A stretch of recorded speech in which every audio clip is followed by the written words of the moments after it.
عمران خان نے مذاکرات کے لیے پاک فوج کے ساتھ، حکومت کے ساتھ کوئی مذاکرات نہیں۔ عمران خان نے یہ ورقہ پھاڑ دیا ہے کہ حکومت کے ساتھ مذاکرات ہوں گے، کہ آج کے منظرنامے کو ذرا دیکھا جائے تو یہ جو لوگ حکومت میں بیٹھے ہوئے ہیں ان کے ساتھ مذاکرات کا کیا کوئی فائدہ ہو سکتا ہے؟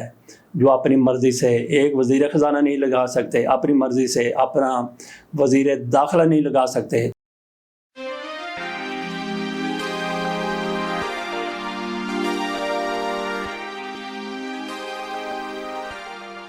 بسم اللہ الرحمن الرحیم۔ کسی ملک کی فوج کی اہمیت سے کسی بھی طرح انکار نہیں کیا جا سکتا، لیکن فوج کا سیاست میں کوئی کردار نہیں ہوتا۔ خصوصی طور پہ جمہوریت ہو تو پاک فوج وہی کردار ادا کرتی ہے جو جمہوری حکومت کی طرف سے اس کو دیا جاتا ہے۔ لیکن پاکستان کی الگ سے کیمسٹری ہے، ہسٹری ہے۔ پاکستان میں بہت کچھ ہو جاتا ہے۔ پاکستان میں کئی مرتبہ تو پاک فوج کی طرف سے براہ راست اقتدار پر قبضہ کیا گیا، اس کو کچھ لوگوں کی طرف سے اپریشیٹ بھی کیا گیا، کچھ لوگوں نے اس کی مخالفت اور شدید مخالفت بھی کی۔ آج کی صورتحال، آج کا منظرنامہ پوری دنیا کے سامنے ہے کہ کس طرح سے عمران خان کی حکومت کو گرایا گیا، کس طرح سے پی ڈی ایم کو لایا گیا، کس طرح سے نگران حکومت بنی، کس طرح سے انتخابات ہوئے، فارم 45، فارم 47، وہ سارے کا سارا دنیا کے آپ کے سامنے ہے۔ تو پاکستان میں حالات جس ڈگر پر جا رہے ہیں تو یہاں پہ مذاکرات کی بات ہو رہی ہے۔ عمران خان کی طرف سے کہا گیا ہے کہ پاک فوج کے ساتھ مذاکرات کے لیے تیار ہوں۔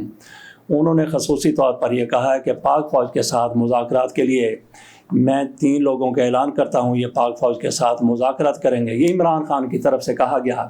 عمران خان جیسا جمہوریت پسند شخص یہ بات کرے کہ پاک فوج کے ساتھ مذاکرات کریں گے۔ پاک فوج کا کیا تعلق اصولی طور پر سیاست کے ساتھ جمہوریت میں کیا تعلق ہو سکتا ہے؟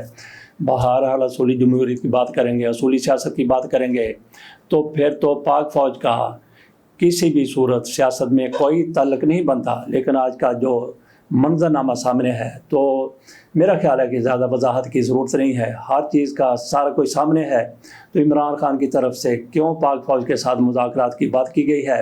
عمران خان کی طرف سے ایک تو مذاکرات کے لیے 3 شرائط رکھی گئی ہیں اور اس کے ساتھ ساتھ 3 لوگوں کا اعلان کیا گیا ہے۔ کچھ لوگوں کی طرف سے کہا جا رہا تھا کہ ہماری اسٹیبلشمنٹ کے ساتھ بات ہوئی ہے، کچھ لوگ کہہ رہے تھے کہ ہم حکومت کے ساتھ بات کر رہے ہیں، بات چیت کرنے کے لیے تیار ہیں۔ لیکن عمران خان نے سب کو پیچھے چھوڑتے ہوئے کہا کہ 3 لوگوں کا میں نام دیتا ہوں، اس کے علاوہ کوئی بندہ اگر یہ کلیم کرتا ہے کہ اس کی پاک فوج کے ساتھ کوئی بات ہو رہی ہے یا اس نے بات کرنی ہے تو وہ بالکل غلط ہے۔ عمران خان کی طرف سے پہلا نام دیا گیا شبلی فراز کا، دوسرا نام دیا گیا عمر ایوب کا اور تیسرا نام دیا گیا علی امین گنڈا پور کا۔ علی امین گنڈا پور کی طرف سے چند روز قبل کہا گیا تھا کہ ہم اسلام آباد آئیں گے، اسلام آباد پر قبضہ کریں گے، عمران خان کو چھڑا کر رہا کروا کے لے جائیں گے۔ تو عمران خان کے سامنے یہ رکھا گیا کہ علی امین گنڈا پور کی طرف سے یہ کہا گیا ہے۔ تو عمران خان نے کہا کہ انہوں نے جو اسلام آباد پر قبضے کی بات کی ہے، تو ناظرین آپ کیا سمجھتے ہیں کہ عمران خان نے کیا کہا ہوگا؟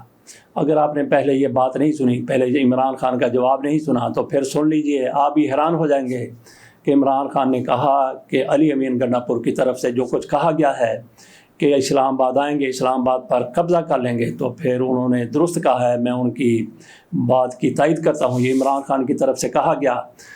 عمران خان نے مذاکرات کے لیے پاک فوج کے ساتھ، حکومت کے ساتھ کوئی مذاکرات نہیں۔ عمران خان نے یہ ورقہ پھاڑ دیا ہے کہ حکومت کے ساتھ مذاکرات ہوں گے۔ جیسا کہ ہم نے شروع میں کہا کہ آج کے منظرنامے کو ذرا دیکھا جائے تو یہ جو لوگ حکومت میں بیٹھے ہوئے ہیں ان کے ساتھ مذاکرات کا کیا کوئی فائدہ ہو سکتا ہے؟ جو اپنی مرضی سے ایک وزیر خزانہ نہیں لگا سکتے، اپنی مرضی سے اپنا وزیر داخلہ نہیں لگا سکتے، تو وہ کس طرح سے مذاکرات کرنے میں، عمران خان کی بات سننے میں، عمران خان کی بات ماننے میں با اختیار ہو سکتے ہیں؟ عمران خان نے اسی لیے کہا کہ اس حکومت کے ساتھ کوئی مذاکرات نہیں ہوں گے۔ عمران خان نے مذاکرات سے قبل 3 شرائط رکھی ہیں کہ پہلے ان کو پورا کیا جائے تو پھر مذاکرات ہو سکتے ہیں۔ تو 3 شرائط میں سے سب سے پہلی شرط عمران خان نے رکھی ہے کہ ہمارے کارکن جن کو گرفتار کیا گیا ہے ان کو رہا کیا جائے۔ دوسری شرط ان کی طرف سے رکھی گئی ہے کہ 9 مئی کے جو واقعات ہوئے ہیں اس کی جوڈیشل انکوائری کی جائے، اس کے لیے کمیشن بنایا جائے۔ اور تیسری بات ان کی طرف سے جو رکھی گئی ہے وہ یہ ہے کہ ان کا مینڈیٹ واپس کیا جائے۔ گویا عمران خان کی طرف سے، تحریک انصاف کی طرف سے یہ کلیم کیا گیا تھا، یہ کہا گیا تھا کہ ہماری سیٹیں 180 ہیں، ایک کم 180، تو 179 سیٹیں ان کو دی جائیں تو اس کے بعد مذاکرات ہوں گے۔ تو ناظرین، اگلی بات یہ ہے کہ عمران خان کی طرف سے اپنے مذاکرات کاروں کا نام دے دیا گیا ہے، 3 مذاکرات۔ تو پاک فوج کی طرف سے مذاکرات کون کرے گا؟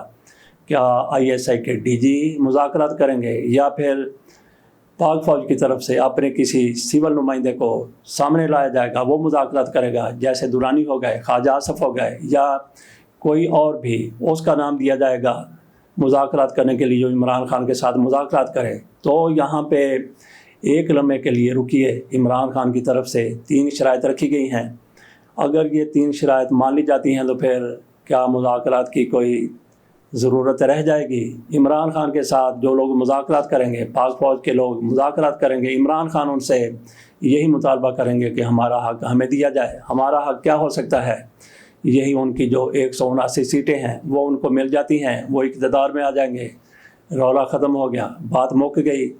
تو عمران خان کی طرف سے یہ جو شرائط رکھی گئی ہیں، یہ اگر منظور کر لی جاتی ہیں، قبول کر لی جاتی ہیں، تو پھر مذاکرات کی ضرورت میرا خیال ہے کہ نہیں رہے گی۔ تو پاک فوج کو کسی مذاکراتی ٹیم بنانے کی ضرورت بھی پیش نہیں آئے گی، کسی سول نمائندے کو یا اپنے کسی DG کو، ISPR کے DG کو، ISI کے DG کو، یا کسی اور کو بھی پاک فوج کی طرف سے نامزد کرنے کی ضرورت محسوس نہیں ہوگی، کیونکہ عمران خان کی طرف سے جو مطالبات رکھے گئے ہیں، جو شرائط رکھی گئی ہیں، اگر یہ پوری ہو جاتی ہیں تو پھر اگلی بات کی ضرورت نہیں رہتی۔ عمران خان کو وہ سارا کچھ مل جائے گا جس کا عمران خان کی طرف سے تقاضا اور مطالبہ کیا جا رہا تھا۔ تو اگلی بات یہ بھی ہے کہ اگر پاک فوج کی طرف سے عمران خان کی شرائط قبول کر لی جاتی ہیں تو پھر PDM کا رد عمل کیا ہو سکتا ہے؟ اصل بات تو یہ ہے کہ عوام لوگ کس کے ساتھ ہیں۔ 179 سیٹوں کا اگر تحریک انصاف کا کلیم قبول کر لیا جاتا ہے، مان لیا جاتا ہے، تسلیم کر لیا جاتا ہے، تو پھر عوامی سطح پر جو پذیرائی تحریک انصاف مولانا فضل الرحمان کی طرف سے بھی یہی کہا گیا ہے کہ اگر عمران خان نے واقعی مینڈیٹ حاصل کیا ہے تو ان کو ان کا مینڈیٹ دیا جائے۔ نواز شریف صاحب خود کہیں کہ ہم حکومت سے باہر نکلتے ہیں، عمران خان آ کر اپنی حکومت بنا لیں، تو میاں نواز شریف صاحب شیر کا جگرا کہاں سے لائیں گے یہ بات کرنے کے لیے؟ بہرحال پاکستان میں جس طرح کی سیاسی صورتحال ہے، مخصوص سیاسی صورتحال ہے، وہ یک لخت ایک لمحے میں بالکل درست ہو سکتی ہے اگر پاکستان میں اسی طرح سے جمہوریت کی کار فرمائی ہو جائے۔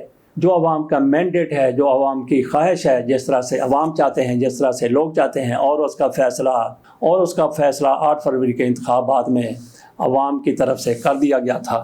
باقی مذاکرات کی بات ہو رہی ہے تو تحریک انصاف اور عمران خان کی طرف سے مذاکرات کاروں کے نام دے دیے گئے ہیں، شرائط بھی سامنے رکھ دی گئی ہیں، لیکن تحریک انصاف آج کل ڈھل چکی ہے سنی اتحاد کونسل کے سانچے میں۔ تو سنی اتحاد کونسل کے سربراہ ہیں صاحبزادہ حامد رضا صاحب، ان کی طرف سے بھی 1-2 باتیں کی گئی ہیں۔ ایک تو انہوں نے کہا ہے کہ اسٹیبلشمنٹ کے ساتھ مذاکرات کی کوئی ضرورت نہیں ہے، بلکہ انہوں نے کہا کہ کسی سے بھی تحریک انصاف کو، ہماری پارٹی کو مذاکرات نہیں کرنے چاہیے۔ انہوں نے ساتھ یہ بھی کہا کہ ہمیں تو سڑکوں پر آنا چاہیے، ہمیں تو اپنا حق لینے کے لیے مظاہرے کرنے چاہیے۔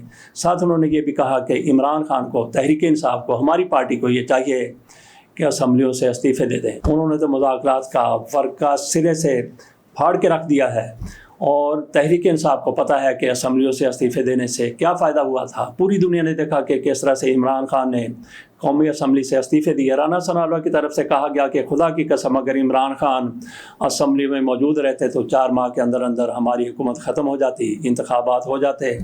تو صاحبزادہ صاحب تحریک انصاف کو مشورہ دے رہے ہیں کہ اسمبلیوں سے استعفے دے دیں، مظاہرے کریں، سڑکوں پر آ جائیں۔